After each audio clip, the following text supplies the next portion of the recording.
Assalomu alaykum Rayhona ustoz. Sizni Olmos dam olish oromgohida ko'rib turganimdan juda ham xursandman. Bugun sizga namunali ustoz sifatida ayrim savollarimiz bor. Sizning fikringiz biz uchun juda ham muhim.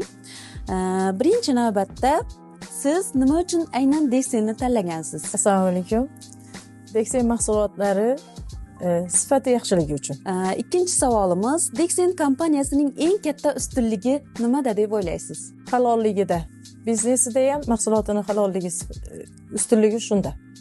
Agar bugun hammasini noldan boshlasangiz, nimani boshqacharoq qilgan bo'lardingiz?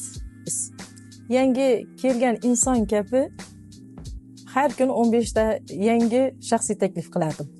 Sizning muvaffaqiyat formulangiz qanday? Ishonch bilan to'xtamasdan harakat qilish.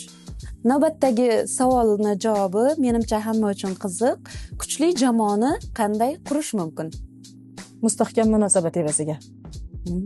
Siz uchun lider sifatida eng muhim sifat qaysi? Lider sifatida eng muhim sifat bu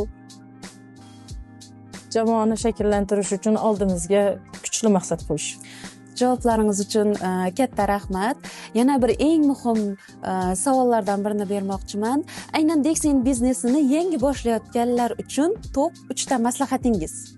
Eng birinchi Dexen mahsulotlarini sevib iste'mol qilish. Ikkinchi maslahatim vaqtdan unumli foydalanish. Uchinchi maslahatim hamisha reja bilan harakat qilib faqat olg'a qadam tashlash.